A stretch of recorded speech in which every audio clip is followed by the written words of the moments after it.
के वाम बाहु कृत वाम कपोलो वल्गित भ्रूरधरार्पित वेणु कोमलाङ्गुलिभिराश्रित मार्गं गोप्य ईरयति यत्र मुकुन्द।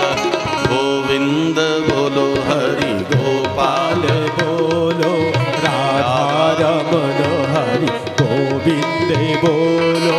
गोविंद बोलो हरि गोपाल बोलो राधारमण हरि गोविंद बोलो। हाँ गोविंद बोलो हरि गोपाल बोलो राधारमण हरि गोविंद बोलो। व्योमयानवनिता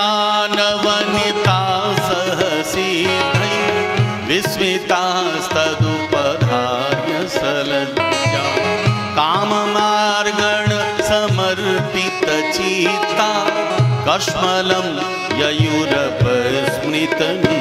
बोलो गोविंद बोलो हरि गोपाल बोलो राधारमण हरि गोविंद बोलो। गोविंद बोलो हरि गोपाल बोलो राधारमण हरि गोविंद बोलो। हाँ गोविंद बोलो हरि गोपाल बोलो राधारमण हरि गोविंद बोलो। अन्तचित्रमबलाशृणुतेदं हारहासहुरसि स्थिरवेद नन्दसूनुरयमार्तजनानां नर्मदो यर्हि पूजितवे।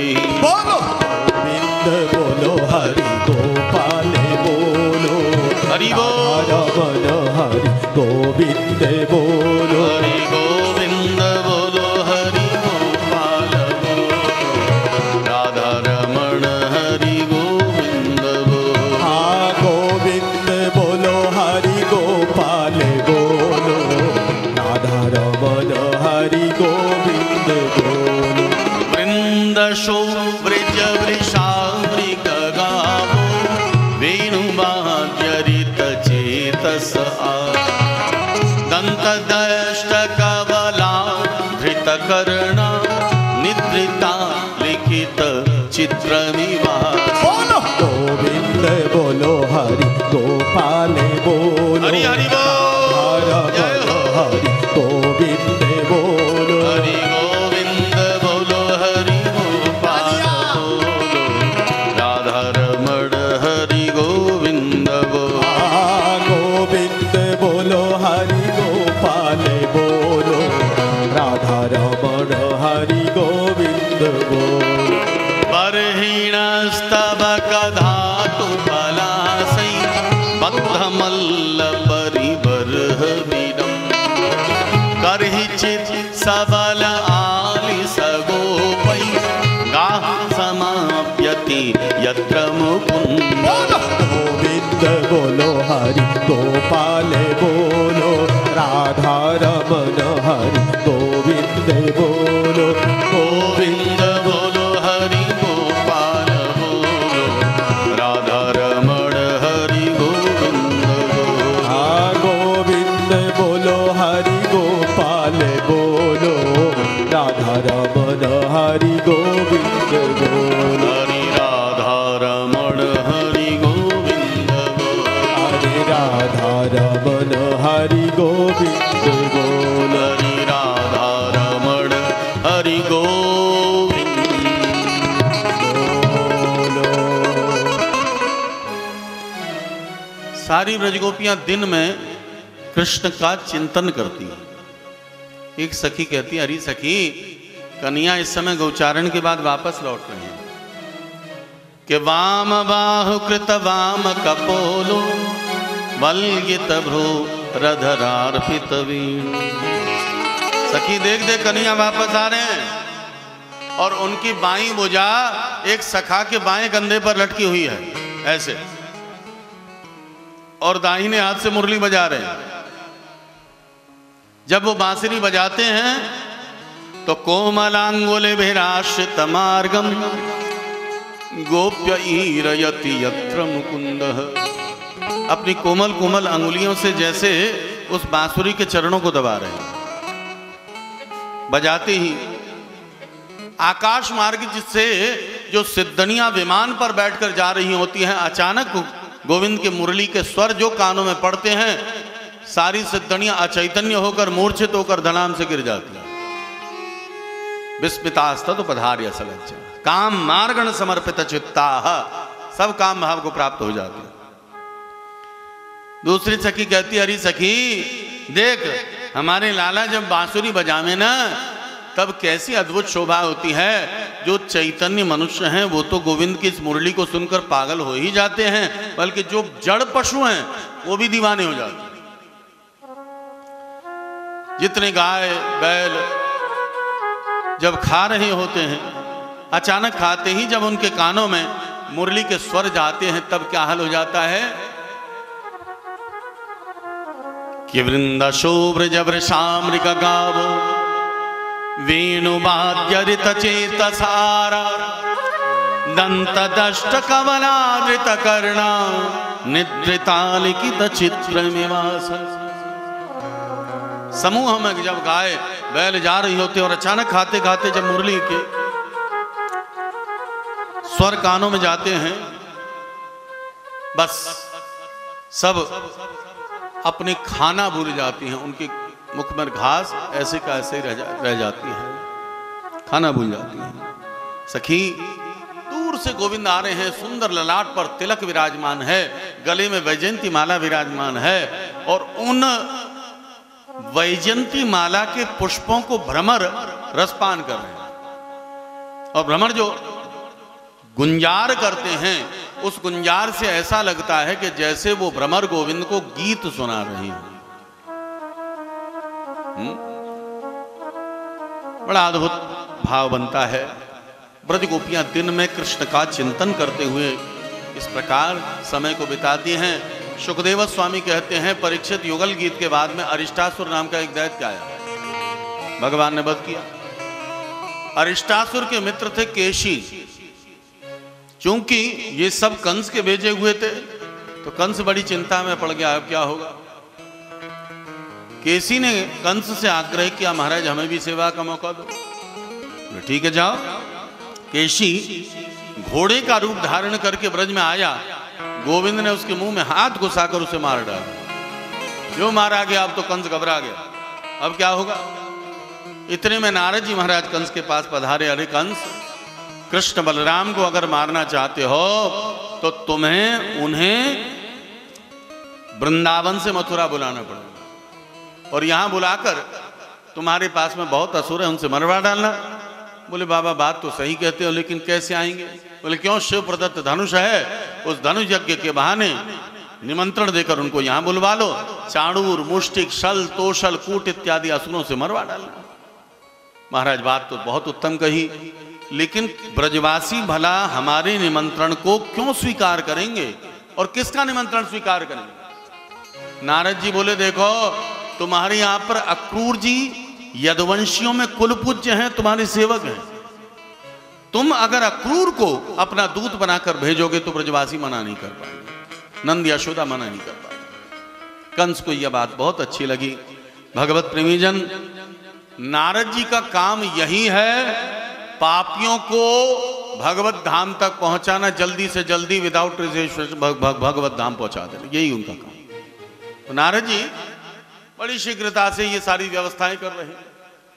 कंस बहुत चिंता में था, अक्रूर को बुलाया, प्रस्ताव दिया कि जाइए आप ब्रजजनों को, कृष्ण बलराम को हमारा निमंत्रण देकर आइए कि हम शिव प्रदत्त धनुष का यज्ञ करना चाहते हैं। अक्रूर जी को बहुत सुंदर प्रस्ताव दिया। अक्रूर, तुम वहां से आकर कृष्ण बलराम को बुलाकर यहां लेकर आओ, यहां लाकर हम कृष्ण बलराम को मार डालेंगे, पृथ्वी निष्कंटक हो जाएगी, आधा राज्य तुम लेना, आधा राज्य हम लेंगे। अक्रूर जी हंस गए। अरे कंस, मनुष्य का जीवन इतना सा, लेकिन इतनी बड़ी बड़ी सपने देखता है, इतने बड़े बड़े ख्वाब देखता है, आकाश के तारे तोड़ लूंगा, ये कर लूंगा, वो कर लूंगा, उसको मारो, उसको लूटो, उसको खसोटो, बहुत कुछ सोचता है। लेकिन उसके सोचने से होता क्या है, man proposes, God disposes. Thakur की इच्छा सर्वोपरि है। फिर भी चूंकि तुम्हारे इस उद्देश्य से मुझे गोविंद का दर्शन प्राप्त होगा, इसलिए मैं तुम्हें बहुत बहुत धन्यवाद देता हूं। अक्रूर रथारूढ़ होकर चल पड़े। भगवत प्रेमी जन जैसे ही ब्रज में पहुंचे हैं, आज अक्रूर के रथ को कृष्ण बलराम ने गौशाला से ही देख लिया। कृष्ण बलराम दौड़कर आए और अक्रूर जी को बड़ा सम्मान किया, बड़े आदर के साथ में नंद यशोदा के पास में लेकर गए। अक्रूर जी ने जब अपना उद्देश्य बताया कि मैं यहाँ कंस का दूत बनकर आया हूं, यशोदा को बड़ी पीड़ा हुई। अरे अक्रूर, तू किस साहस से यहां पर आ जा, तुझे नहीं मालूम कि कंस कितना दुष्ट है? बोले मैया मैं तो यहां पर दूत बनकर आया हूं, मुझे कर्तव्य था सो मैंने किया। भगवान बोले मैया घबरावे मत, हमने जिस गिरिराज की पूजा करी है वो गिरिराज हमारे साथ हमारा रक्षक बनकर रहेगा। बहुत दिन से मामा जी का नाम सुने जा रहे हैं, कभी मुलाकात नहीं हुई, अब तो मुलाकात करने का मौका दे, जाएंगे और आएंगे। गिरिराज जी हमारे साथ हैं, दाऊ दादा हमारे साथ चलेंगे, ब्रजवासी हमारे साथ चलेंगे, नंद बाबा हमारे साथ चलेंगे। अक्रूर जी महाराज को जल्दी से जल्दी चलने को कहा, लेकिन ये खबर जब आग की तरह फैल गई, सारी ब्रजगोपियां रथ के पीछे भागने लगी। अक्रूर का रथ आगे आगे, ब्रजगोपियां पीछे पीछे। सारा ब्रजमंडल आज प्रणाम कर रहा है। भगवत प्रेमी जन, ब्रजमंडल अगर देह है तो इस देह की आत्मा है श्री कृष्ण। आत्मा रूपी कृष्ण यहां से जा रहे हैं, सब प्रणाम कर रहे हैं। कि छोड़ वृंदा विपिन कुंज यमुना पुलिन, श्याम मधुबन चले कृष्ण मधुबन चले। छोड़ वृंदा विपिन कुंज यमुना पुलिन, श्याम मधुबन चले, श्याम मधुबन चले। छोड़ वृंदा विपिन कुंज यमुना पुलिन, श्याम मधुबन चले कृष्ण मधुबन चले। छोड़ वृंदा विपिन कुंज यमुना पुलिन, श्याम मधुबन चले, श्याम मधुबन चले। आय मोहन बिना चैन कैसे पड़े, चैन कैसे पड़े, कौन नवनीत माखन की चोरी करे, कौन नवनीत माखन की चोरी करे। ओ सबसे लगन प्राण धन मन हरण, श्याम मधुबन चले कृष्ण मधुबन चले। छोड़ सबसे लगन प्राण धन जीवन हरण, श्याम मधुबन चले, श्याम मधुबन चले। सारे सखा प्रणाम करें। अरे कन्हैया तू चला जाएगा, हमारे साथ माखन चोरी कौन करेगा? कौन करेगा बता तो सही। सब प्रणाम कर रहे हैं। सारे वृक्ष सूख गए, यमुना की धार रुक गई।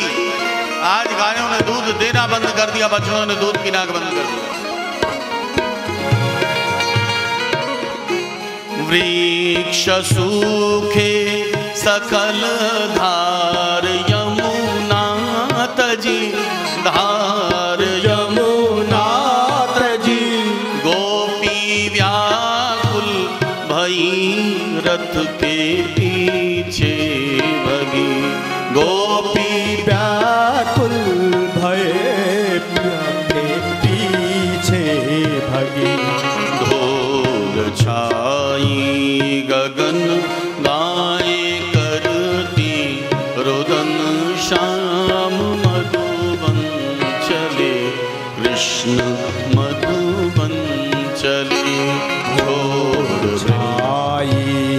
लगन करती रुदन श्याम मधुबन चले, श्याम मधुबन चले, श्याम मधुबन चले, कृष्ण मधुबन चले, श्याम मधुबन चले, कृष्ण मधुबन चले। माँ यशोदा पिता नंद व्याकुल भय, नंद व्याकुल भय, ग्वाल रोवे हमारे कन्हैया गए, ग्वाल रोवे हमारे कन्हैया गए, ग्वाल रोवे हमारे कन्हैया, ग्वाल रोवे हमारे कन्हैया गए। अब करें क्या जतन जो मिले नंद नंदन, श्याम मधुबन चले, कृष्ण मधुबन चले, छोड़ वृंदा विपिन कुंज यमुना पुलिन, श्याम मधुबन चले, कृष्ण मधुबन चले, श्याम मधुबन चले, कृष्ण मधुबन चले, श्याम मधुबन चले, कृष्ण मधुबन चले, श्याम मधुबन चले, कृष्ण मधुबन चले। सारा ब्रजमंडल प्रणाम कर रहा है, गोप ग्वाल कन्हैया के पीछे भाग रहे हैं कि माँ यशोदा पिता नंद व्याकुल भय, नंद व्याकुल भय, ग्वाल रोवे हमारे कन्हैया, ग्वाल रोवे हमारी कन्हैया, वृक्ष सूके सकल धार यमुना तजी, धार यमुना तजी, गोपी व्याकुल भई रथ के पीछे, गोपी व्याकुल भई रथ के पीछे, अब करें क्या जतन जो मिले नंद नंदन, श्याम मधुबन चले, कृष्ण मधुबन चले। अब क्या ऐसा जतन करें जो हमारे नंद नंदन हमको मिले। जब तक अक्रूर के रथ की ध्वजा दिखाई देती रही तब तक ब्रजगोपियां गोविंद दामोदर माधवेति इन समस्त नामों का गायन करती रही। रथ की ध्वजा ओझल हुई, ब्रजगोपियां मूर्छित होकर वहीं गिर पड़ी। इधर अक्रूर जी ने जब पीछे मुड़कर देखा कि ब्रजवासियों का छकड़ा पीछे रह गया तो थोड़ा यमुना स्नान करूं। जो यमुना स्नान करके गए वहां कृष्ण बलराम को पाए, दौड़ कर आए, रथ पर भी बैठे पाया, फिर दौड़ कर गए, यमुना भी बैठकर पाया, फिर दौड़ कर आए, रथ पर ही बैठे देखा। अब तो गोविंद के चरण पकड़ लिए, प्रणाम करके बोले कि नतोस्म्य हम त्वाखिल हेतु हेतुम नारायणं पुरुषमाद्यमव्ययम् यन्नाभिजातादरविन्द कोशा ब्रह्मा विरासीद्यत एष लोकः। हे प्रभो, नतोस्म्य हम त्वाखिल हेतु हेतुम, आप सारे जगत के कारणों के भी कारण हैं। मैं आपको प्रणाम करता हूं। प्रभु सच बताता हूं, अब तक मुझे बहुत डर था कि मैं इन नंद यशोदा ब्रजवासी ब्रजगोपियों के साथ एक बहुत बड़ा छलावा कर रहा हूं, धोखा कर रहा हूं। इन ब्रजजनों के प्राणों को कृष्ण के रूप में लेकर जा रहा हूं, लेकिन अब इस रूप का दर्शन करके मुझे कोई पीड़ा नहीं, कोई कष्ट नहीं, अब मुझे खूब आनंद है। अक्रूर जी महाराज ब्रज जनों को, भगवत प्रेमी जन आज वो बार बार दिलासा भी दे रहे हैं। इधर कृष्ण बलराम आस्ते आस्ते आगे बढ़े। भगवत प्रेमी जन हमारे गौड़ीय संप्रदाय के आचार्य गण यहां पर इस प्रकार की व्याख्या करते हैं कि हमारे यहां ब्रज की दो प्रकार की रसोपासना है। ब्रज में दो प्रकार की रसोपासना है, एक ऐश्वर्य की उपासना और एक माधुर्य की उपासना। जो माधुर्य के उपासक हैं, सब लोग इधर ध्यान दें, ये कथाएं बड़ी मार्मिक होती हैं, इसे मनोरंजन न समझें। सही ढंग से व्याख्या करने के लिए वैसा परिवेश भी चाहिए। आपका ध्यान बटेगा तो हम कैसे कथा कर पाए। तो भगवत प्रेमी जन गौड़ीय संप्रदाय के अनुसार गोविंद के दो रूपों की उपासना हमारे ब्रजमंडल में प्रचलित है, माधुर्य और ऐश्वर्य। जो ऐश्वर्य के उपासक हैं वो मथुराधीश का उपासना करते हैं, द्वारिकाधीश की उपासना करते हैं, और जो माधुर्य उपासक है वो नंदनंदन, यशोदानंदन, वृंदावन बिहारी श्री कृष्ण की उपासना करते हैं। तो माधुर्य के उपासक भगवान श्री कृष्ण चंद्र को केवल वृंदावन की सीमा तक चाहते हैं। तो हमारे गौड़ीय संप्रदाय के आचार्यगण कहते हैं कि माधुर्य के स्वरूप साक्षात नंदनंदन भगवान श्री कृष्ण चंद्र यहीं यमुना में ही रह गए, और अक्रूर जी के साथ जो कृष्ण बलराम गए, भगवत प्रेमीजन माधुर्य का कृष्ण वृंदावन का वृंदावन में ही रह गया, और ऐश्वर्य का कृष्ण अक्रूर जी के साथ में रथ में बैठकर मथुरा में चला गया। मथुरा में जो कृष्ण पहुंचे हैं वो नंदनंदन नहीं, वो कौन है? वसुदेव नंदन है। सुखदेव जी स्पष्ट कहते हैं ये मथुरा की भूमि में प्रवेश करते ही कि ताम संप्रविष्टौ वसुदेव नंदनौ, ताम संप्रविष्टौ वसुदेव नंदनौ। वसुदेव नंदन भगवान श्री कृष्ण मथुरा की भूमि में प्रवेश किए। सब तरफ जय जयकार हो रही, कोई माला पहना रहा है, कोई चंदन लगा रहा है, सब खूब आनंद पा रहे हैं। लेकिन गोविंद ने कुब्जा के ऊपर कृपा की, त्रैलोक्य सुंदरी बना दिया। सुदामा माली पर कृपा की, माला धारण का राजा। दर्जी पर कृपा की, धोबी का उद्धार किया। रात्रि को भगवान ने यज्ञ मंडप में जाकर धनुष को तोड़ डाला। धनुष के टूटते ही दशों दिशाओं में आवाज गई, कंस डर गया।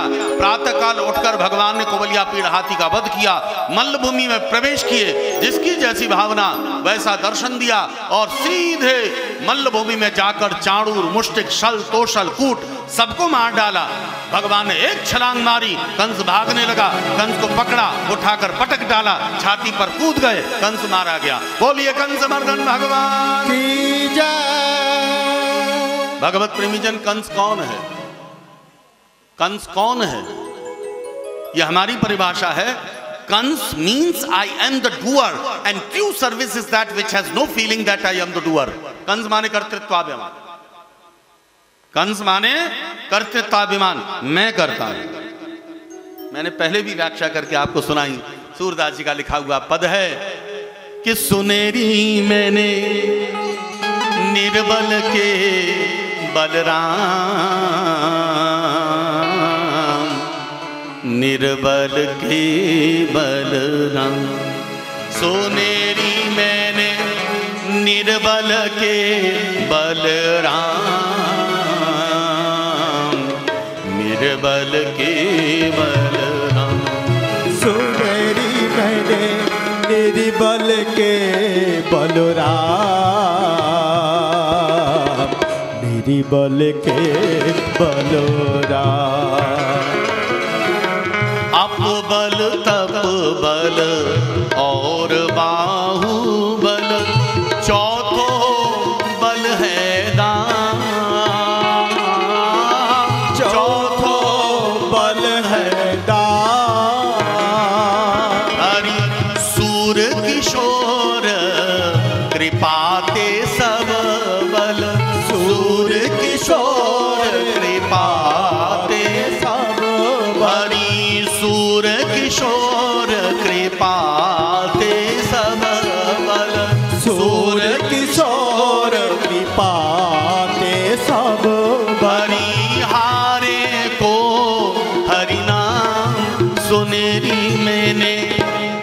निर्बल के बलराम, निर्बल के बलराम। सो तेरी मैंने निर्बल के बलराम, निर्बल के बलराम, निर्बल के बलराम, निर्बल के हरि, निर्बल के बलराम। अपने पुरुषार्थ पर जिसको अत्यधिक भरोसा हो, अपबल तपबल और बाहुबल, पुरुषार्थ का बल। Kansa means I am the doer, मैं ही करता हूं, कर्तृत्वाभिमान। I am the doer and true service is that which has no feeling that I am the doer. कर्तृत्वाभिमान नष्ट हो जाए, यही कंस है। कंस मारा गया, कंस की पत्नियां रोने लगी। जरासंध की बेटी हैं अस्ति और प्राप्ति। भगवत प्रेमीजन, गीता के अनुसार, गीता में गोविंद ने कहा इदम अस्ति दमपिते भविष्यति पुनर्धनम। गोविंद कहते हैं अस्ति और प्राप्ति क्या है? अस्ति माने प्रभु इतना है, प्राप्ति माने इतना और हो जाए तो बात बन जाए। इतना है अस्ति, इतना और हो जाए। लेकिन मैं आपसे पूछता हूं, इतना है तक तो बात ठीक है, लेकिन कितना और हो जाए जिससे आपका मन भर जाए, क्या आप जानते हैं? बतलाइए। कभी किसी का मन भरा है? कभी किसी ने यह कहा हो कि इतना और हो जाए, उसकी परिभाषा क्या है? कितना हो जाए? कोई लिमिटेशन है? कोई लिमिटेशन नहीं। जितना मिलता है, गोस्वामी जी कहते हैं जिम प्रति लोभ लाभ अधिकाई। जैसे जैसे लाभ मिलता है वैसे वैसे लोभ बढ़ता है, मिला और बढ़ता है। भगवत प्रेमी जन, कंस मारा गया। जरासंध की बेटियां जो कंस की पत्नी हैं रो रही हैं कि हानाथ प्रिय धर्मज्ञ करुणानाथ वत्सल त्वया हतेन निहता वयम ते सख्य प्रजा। हे धर्मज्ञ, आप चले गए हमको अनाथ करके। अब गोविंद ही मामा जी को मारे हैं और गोविंद ही मामा जी को, मामियों को सांत्वना देते हैं। मामी जी, सच में मामा जी चले गए, बहुत कष्ट हुआ, बहुत दुख हुआ। बहुत बड़े धर्मज्ञ थे, भीतर से स्वयं ही जाकर मारा। बहुत बड़े धर्मज्ञ थे साहब, उनका तो जवाब ही नहीं। बहुत अच्छे आदमी थे। अब मरने के बाद में सब अच्छे ही होते हैं, चाहे जीवन भर कितना भी दुष्ट था कि हो, लेकिन मरने के बाद सब अच्छे। अरे साहब बहुत अच्छे इंसान थे, क्या बात है, उनका जवाब नहीं। अरे बात बाहर निकल के भले 50 गाली दे दे, बहुत दुष्ट था। भगवान मामियों को सांत्वना देते हैं, मामी जी इस संसार में जो आया है सो जाएगा, राजा रंक फकीर, कोई सिंहासन चढ़ चला, कोई बंधा जंजीर। जाना तो सबको है, इसलिए जाने वाले के लिए रोककर उसकी आत्मा को कभी कष्ट नहीं पहुंचाना चाहिए। मामी जी बहुत दुख। गोविंद ने उग्रसेन, वसुदेव, देवकी तीनों को कारागार से मुक्त कराया, उग्रसेन को राजा बनाया। वसुदेव देवकी ने भगवान का यज्ञोपवीत संस्कार गर्गाचार्य जी महाराज को बुलाकर करवाया। भगवान की शिक्षा दीक्षा का प्रबंध उज्जैनी में सांदीपनि मुनि आश्रम में जाकर किया। मात्र 64 रात्रि में गोविंद ने 64 कलाओं का ज्ञान प्राप्त किया। सुखदेव स्वामी कहते हैं कि अहोरात्रई चतुष्षष्ट्या संयत्तौतावती कला गुरु दक्षिणाचार्यम छंदयामास तुर्नृप। अब असाधारण शिष्य हो तो असाधारण ही गुरु दक्षिणा दी जानी चाहिए। भगवान ने अपनी गुरुदक्षिणा के रूप में गुरुदेव के मृत पुत्र को वापस लाकर, इस प्रकार भगवत प्रेमीजन सानंद पूर्वक गोविंद मथुरा में निवास कर रहे हैं। एक दिन बड़े उदास मन से बैठे हैं। भगवान के परम प्रिय सखा श्री उद्धव जी महाराज ने आकर उनसे पूछा, कन्हैया क्यों दुखी हो, किसके याद कर रहे हो? उद्धव बहुत प्रलाप कर रहा है। कहां देख रहे हो?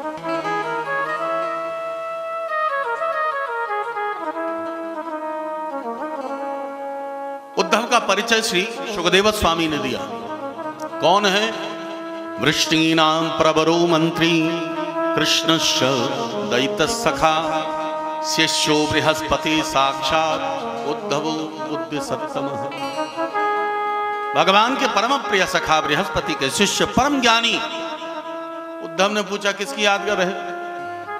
गोविंद ने प्रणाम कर रहे हैं कि उद्धव मोहि ब्रज बिसरत नाही, हंस सुता की सुंदर खगरी और कुंजन की छाही, जब ही सुरत आवत वा सुख की जिय उमगत तन नहीं। हंस सुता की सुंदर गगरी और कुंजन की छाही। उद्धव वही ब्रज बिसरत है, मुझे ब्रज नहीं भूलना।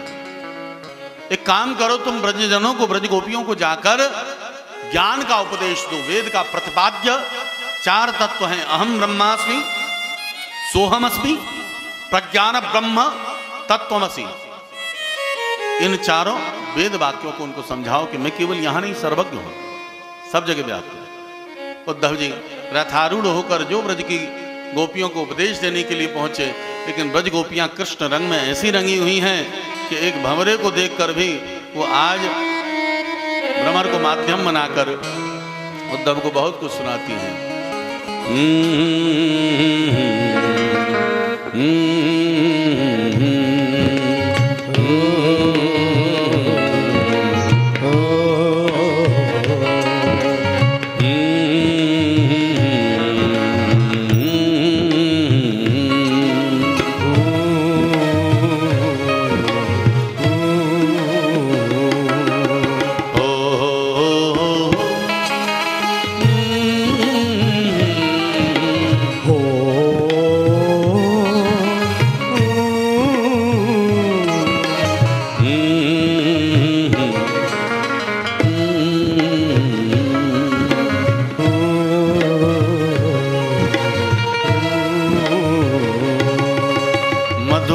तव बंधो मांस्पृशंग्री सपति, कुछ विलुलित माला कुंकुमश्मश्रुविर्ण।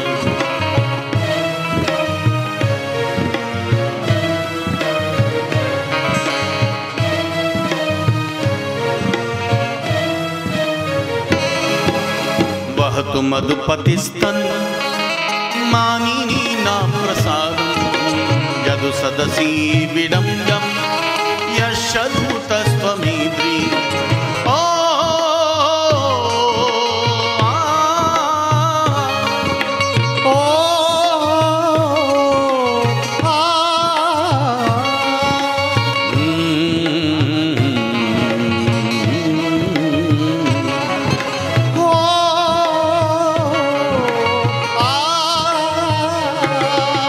मृगयोरव कपीन्द्र विव्यथे लुब्ध धर्मा, स्त्रियमकृत विरूपा स्त्रीजित कामयाना।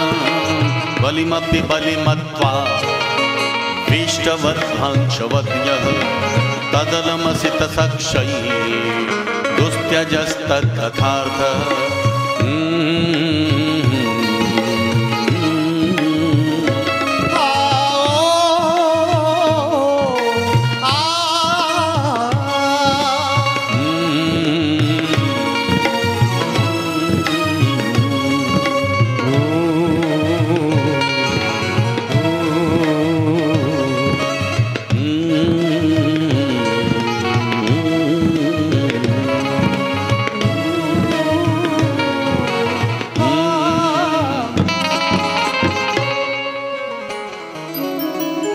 अरे भंवरे तू भी कपटी, तेरा मित्र भी कपटी, तू ऊपर का काला वो तो भीतर से भी काला है।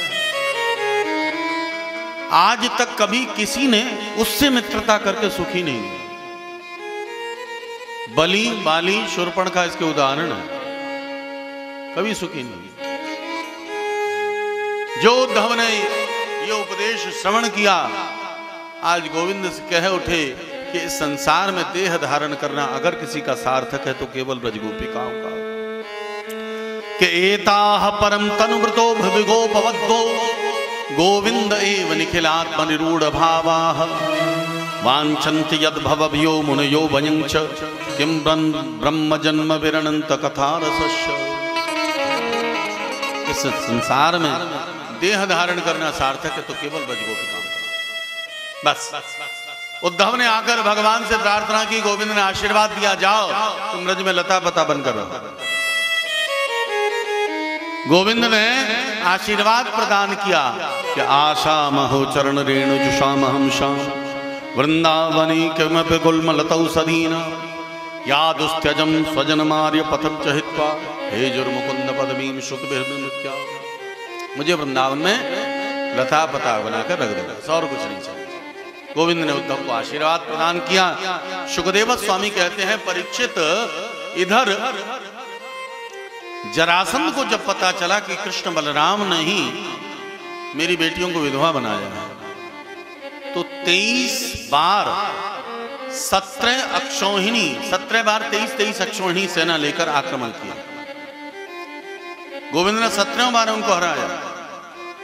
18वीं बार जब कालियमन को साथ में लेकर आया, गोविंद ने देखा कि इस बार पार पाना संभव नहीं है, तो रातों रात देवशिल्पी विश्वकर्मा के द्वारा द्वारिका का निर्माण समुद्र के बीच में करवाया और समस्त मथुरा वासियों को योग माया के माध्यम से मथुरा से द्वारिका में स्थानांतरित कर दिया।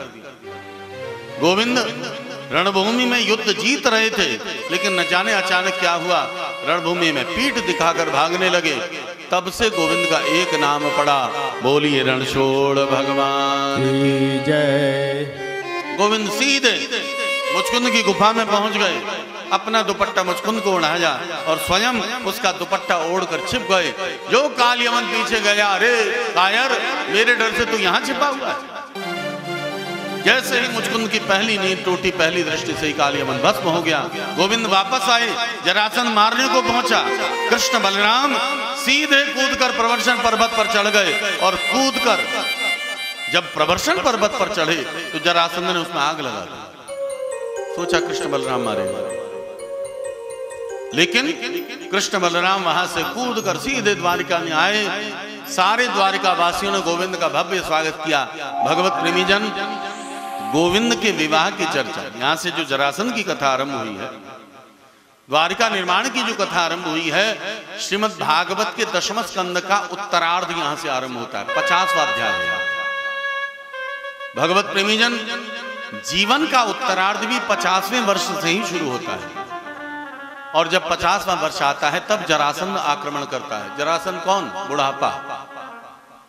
बुढ़ापा आक्रमण करता है, और बुढ़ापा जब आक्रमण करता है तो सबसे पहले चेतावनी देता है, कान के नीचे के बाल पकते हैं, मानो काल आकर फुसफुसा रहा है, सावधान हो जा, भजन कर, अब भजन करने का समय है। लेकिन मनुष्य कहाँ मानता है, बाजार से सुंदर गार्नियर हेयर डाई खरीद लाता है, बालों को काला कर लेता है। गोविंद की पहली चेतावनी बेकार गई, काम ना आई। तब गोविंद ने सोचा कि पहली चेतावनी बेकार गई, फिर एक और चेतावनी देते हैं, सेकंड वार्निंग दी, एक घूसा दिया। जो घूसा दिया, बत्ती सी बाहर आ गई, दांत निकल गए। अरे भैया, अब तो ज्यादा तीखा चटपटा खाना छोड़ दे, अब तो सात्विक भाव से रहे और सात्विक भोजन करके भजन कर। लेकिन मनुष्य कहाँ मानने वाला, डेंटिस्ट के पास में जाकर नकली बत्ती सी लगा के चला आता है, फिर वही सब खाना शुरू कर देता है। गोविंद की दूसरी चेतावनी भी बेकार गई। गोविंद ने देखा कि अब दोनों चेतावनी बेकार गई हैं, फाइनल वार्निंग दी। वार्निंग नहीं, अब तो सीधे मौत का घंटा बजा। जो घंटा बजा, अब पछताए होत क्या जब चिड़िया चुग गई। तो भगवत प्रेमीजन, 10वें स्कंद का उत्तरार्ध, जीवन का उत्तरार्ध भी 50वें अध्याय से ही शुरू होता है। अब सुखदेव स्वामी कहते हैं, परीक्षित, गोविंद द्वारिका में पधारे, सारे द्वारिका वासियों ने मिलकर गोविंद का राज्याभिषेक कर दिया। अब तक गोविंद मथुराधीश थे, द्वारिका की राजगद्दी पर बैठते ही बोलो द्वारकाधीश भगवान की जय। जैसे ही भगवान का राज्याभिषेक हुआ, परीक्षित, बलराम जी महाराज का विवाह रईवतक महाराज के पुत्र ककुदमी की कन्या रेवती से हुआ। बलराम जी के विवाह की घटना बड़ी अद्भुत है। बलराम जी थे द्वापर के और रेवती थी सतयुग की। तो रेवती थी लंबी, पत्नी लंबी थी और बलराम जी ठिगने थे। भगवत प्रेमी जन, अगर पत्नी लंबी हो और पति ठिगना हो तो पति को बड़ा गर्व होता है, बहुत गर्व होता है। किस बात पर? इस बात पर गर्व होता है कि वैसे तो पत्नी के आगे मेरा सिर कभी उठेगा नहीं, लेकिन चूंकि ठिगना है तो मेरा सिर हमेशा उठा ही रहेगा, झुकेगा नहीं।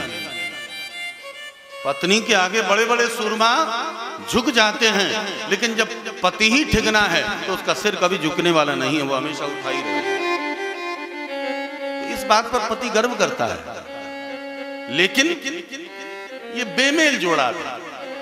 तो बलराम जी महाराज ने अपना हल लेकर रेवती के माथे पर ठोका, ठोककर उसे अपने साइज का बनाया और शादी कर ली। दादा का विवाह हो गया। अब आइए गोविंद के विवाह की तरफ चलते हैं।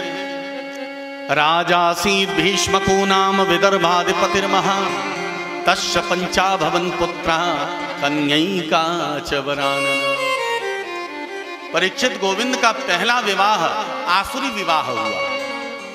गोविंद ने समस्त विवाहों में पहला विवाह किया, आसुरी विवाह हरण करके लाए, विधिवत नहीं किया। परीक्षित बोला पहला ही विवाह और पहला ही हरण करके लाए? बोले हाँ, पहला ही विवाह। जरा कथा प्रसंग विस्तार से बतलावें।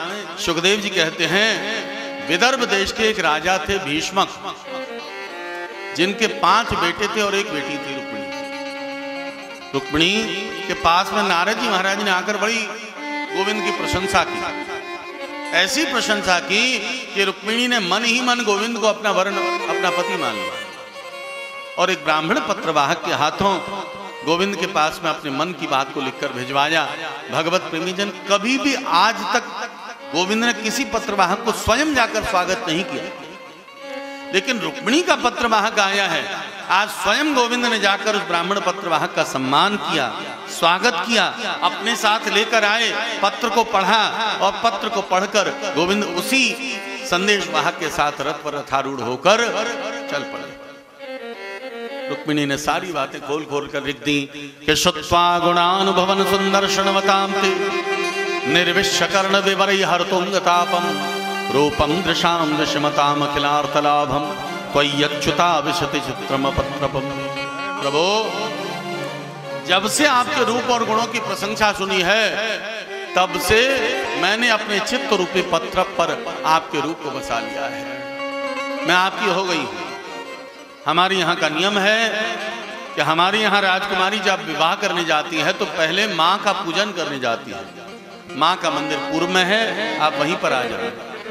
गोविंद पत्रवाहक के साथ में ही चल पड़े।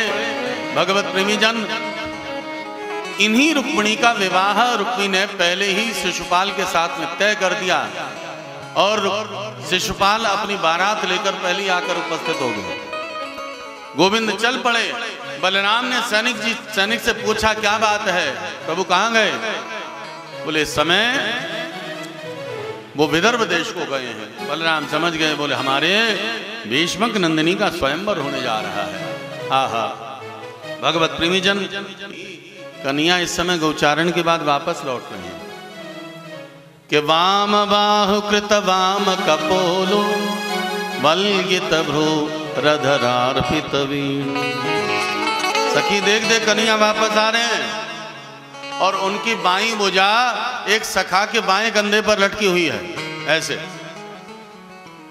और दाहिने हाथ से मुरली बजा रहे हैं।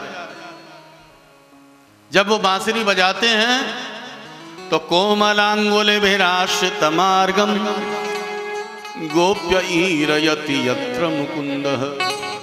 अपनी कोमल कोमल अंगुलियों से जैसे उस बांसुरी के चरणों को दबा रहे हैं। बजाते ही आकाश मार्ग जिससे जो सिद्धनियां विमान पर बैठकर जा रही होती हैं, अचानक गोविंद के मुरली के स्वर जो कानों में पड़ते हैं, सारी सिद्धनियां अचैतन्य होकर मूर्छित होकर धनाम से गिर जाती हैं। विस्मितास्तु पधार्य सलज्ज काम मार्गण समर्पित चित्ता, सब काम भाव को प्राप्त हो जाते हैं। दूसरी सखी कहती, अरे सखी देख, हमारे लाला जब बांसुरी बजावे ना तब कैसी अद्भुत शोभा होती है। जो चैतन्य मनुष्य हैं वो तो गोविंद की इस मुरली को सुनकर पागल हो ही जाते हैं, बल्कि जो जड़ पशु हैं वो भी दीवाने हो जाते हैं। जितने गाय बैल जब खा रहे होते हैं, अचानक खाते ही जब उनके कानों में मुरली के स्वर जाते हैं, तब क्या हाल हो जाता है कि वृंदा शोभ्र जब्र शामृक गावो वेणुवाद्यरित चेतसारा दंत दष्ट कमलादृत कर्णा निद्रितालिकित चित्रमिवास। समूह में जब गाय बैल जा रही होती और अचानक खाते खाते जब मुरली के स्वर कानों में जाते हैं, बस सब अपने खाना भूल जाती हैं। उनके मुख में घास ऐसे का ऐसे रह जाती है, खाना भूल जाती है। सखी दूर से गोविंद आ रहे हैं, सुंदर ललाट पर तिलक विराजमान है, गले में वैजयंती माला विराजमान है, और उन वैजयंती माला के पुष्पों को भ्रमर रसपान कर रहे हैं। और भ्रमर जो गुंजार करते हैं, उस गुंजार से ऐसा लगता है कि जैसे वो भ्रमर गोविंद को गीत सुना रही हैं। बड़ा अद्भुत भाव बनता है। ब्रज गोपियां दिन में कृष्ण का चिंतन करते हुए इस प्रकार समय को बिताती हैं।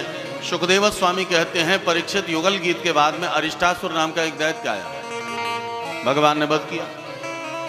अरिष्टासुर के मित्र थे केशी। चूंकि ये सब कंस के भेजे हुए थे, तो कंस बड़ी चिंता में पड़ गया, अब क्या होगा। केसी ने कंस से आग्रह किया, महाराज हमें भी सेवा का मौका दो। ठीक है जाओ। केशी घोड़े का रूप धारण करके ब्रज में आया।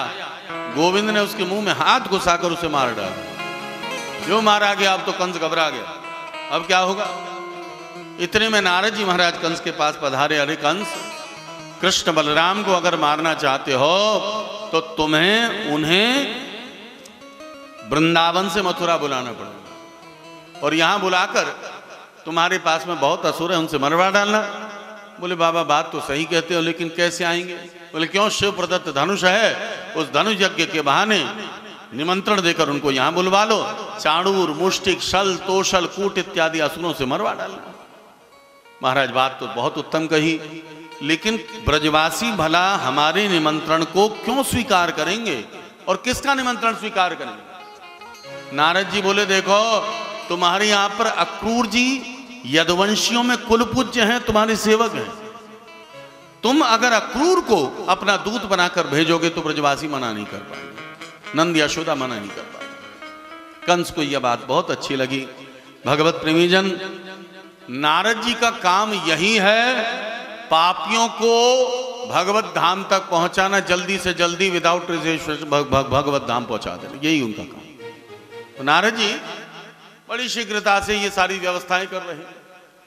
कंस बहुत चिंता में था, अक्रूर को बुलाया, प्रस्ताव दिया कि जाइए ऋषि, आप ब्रजजनों को, कृष्ण बलराम को हमारा निमंत्रण देकर आइए कि हम शिव प्रदत्त धनुष का यज्ञ करना चाहते हैं।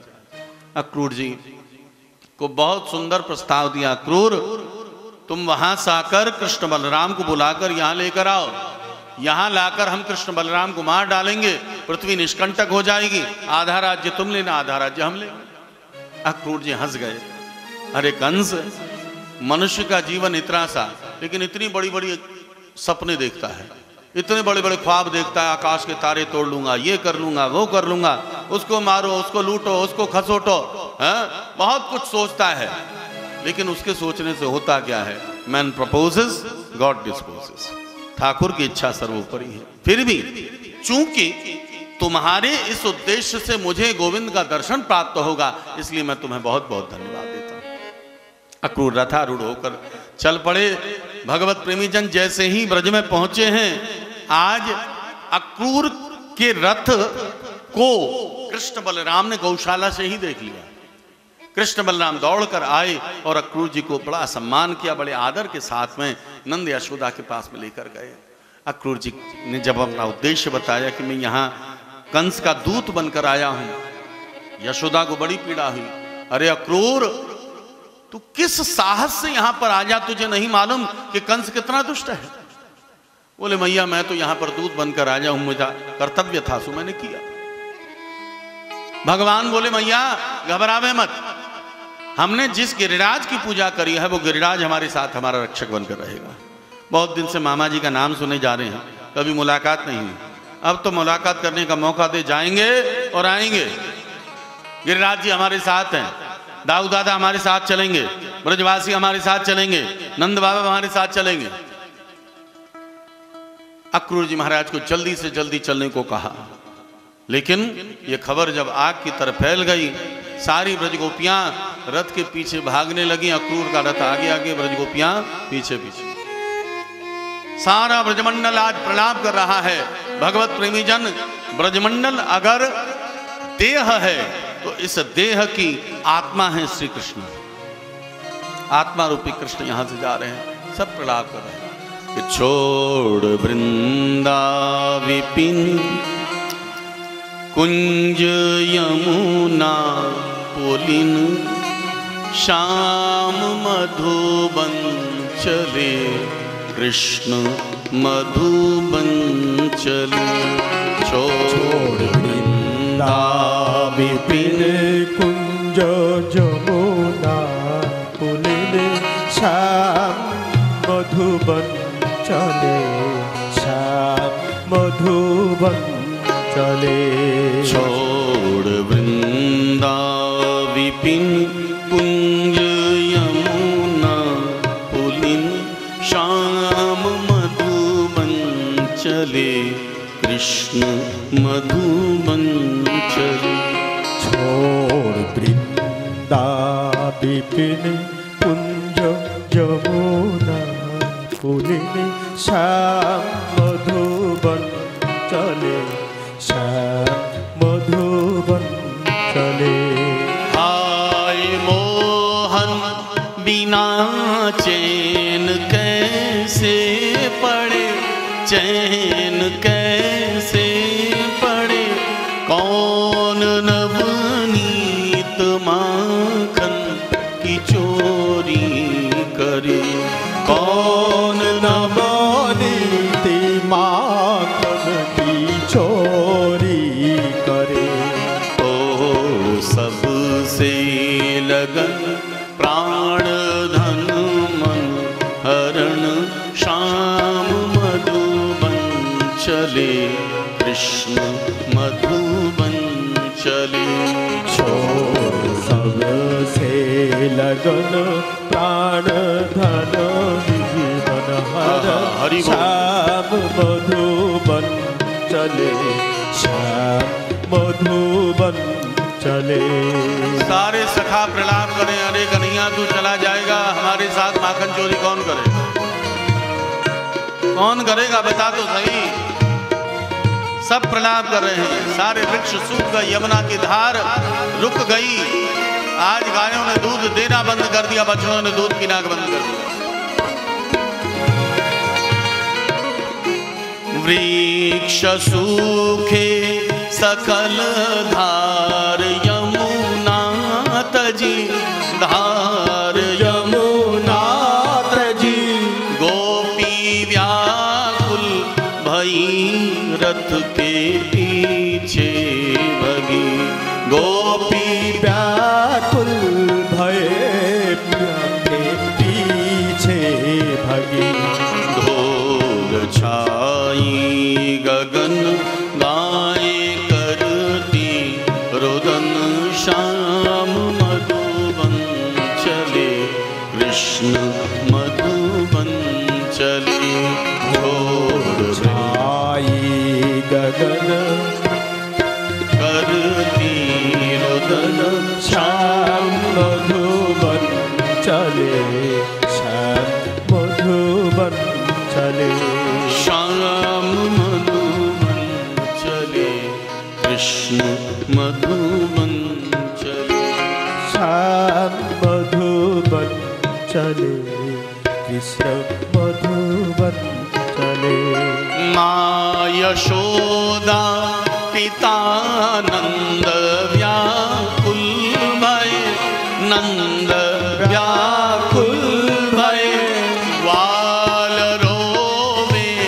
हमारे कन्हैया गए। ग्वाल रोवे हमारे कन्हैया गए। ग्वाल रोवे हमारे कन्हैया। ग्वाल रोवे हमारे कन्हैया गए। अब करें क्या जतन जो मिले नंद नंदन श्याम मधुबन चले कृष्ण मधुबन चले। छोड़ वृंदा विपिन कुंज यमुना पुलिन श्याम मधुबन चले कृष्ण मधुबन चले। श्याम मधुबन चले कृष्ण मधुबन चले। श्याम मधुबन चले कृष्ण मधुबन। मधुबन चले कृष्ण मधुबन